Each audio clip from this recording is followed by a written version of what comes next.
Ah, General Domain, been a while. Wind Sailor beamed as a gesture for the human to approach. Domain's whole body slumped as he charged over towards the group. What's the question today? He asked with a deep sigh. Pardon? Wind Sailor asked. You guys only ever call me over to get the human perspective, Domain answered, making quotation marks with his fingers. So I felt let's skip the preamble. What human thing do you want me to do? Human Domain? I am hurt you would think such a thing.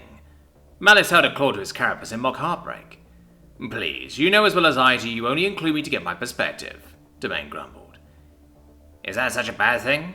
If anything, it means we value your input, Growl said, fixing Domain with a smile as he slid a cake towards him. I suppose. Sorry, been in a bit of a mood today.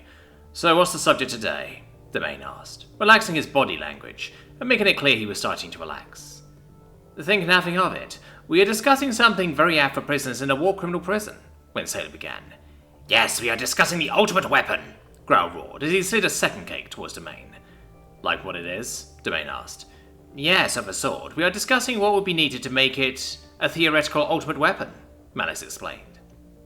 First, I stated it should completely nullify all opposition while at the same time not ever harming your allies, Wind Sailor began, to which the other two nodded.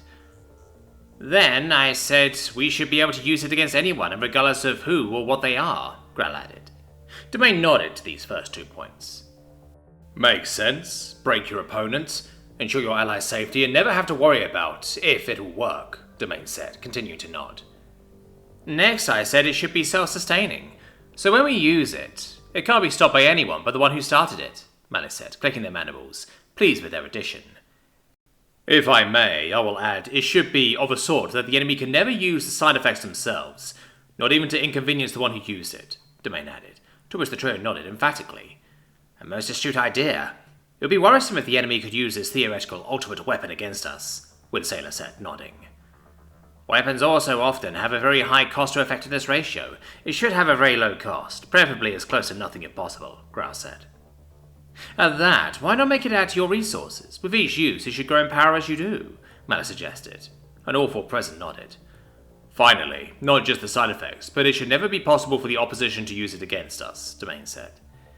If I may add something as well, why not make it so it doesn't have to kill your opponents if it is unnecessary, Wind Sailor added. So what could this theoretical ultimate weapon be then? Malice asked. A self-replicating nanite swarm, Wind Sailor suggested. They have an additional low cost, are usable against anyone regardless, can add to your resources, and can be programmed to avoid people marked as allies. But is there not a danger of control being stolen? Growl suggested. Well, it is not impossible, Wind Sailor admitted. How about a genetically engineered hive mind swarm? Malice suggested. It would not harm allies, will only add to our power, cannot ever be turned, and would be possible to use against near all enemies. But that would have a high initial cost and wouldn't be self-sustaining, and it would undoubtedly kill a lot of the enemy, which we stated would not be a necessary feature, while with your idea it seems a given, Growl refuted. If you are so sure, then why don't you suggest something then? Malice shot back. How about a sun exploder? Growl suggested. It will be usable against all, and the enemy can't use the side effects, and it could never be resisted. Growl, buddy, you'll be destroying masses of resources, not to mention the cost of such a device to start with, Domain said, shaking his head. Ah, I suppose so. Growl lowered his head. I got a suggestion, Domain began before trailing off. Please, do proceed, Wind Sailor said, gesturing with his hands. It may seem very anime, but friendship, Domain said. Putting aside who anime is, why friendship? Growl asked. Friendship would meet all the criteria we have set. 1, if you made friends with the opposition, it would completely nullify them. It would also never harm allies. 2, friendships can be used against anyone with few limitations. Friendship ideally is self-sustaining and has an almost zero resource cost as well. The opposition could never use that friendship against us, so they wouldn't be able to use the effects or side effects against us, as that would break what they gain. Not to mention, we would receive a net gain from anyone we befriended. Domain finished his explanation. Domain? Wind Sailor looked at his human friend with a disconcerted look. I think I understand how your race expands so much now. Not through force of arms. Growl flexed his bicep.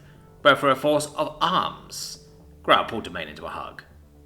A fascinating idea if it could be used, Malice said, as it clicked his mandibles in joy.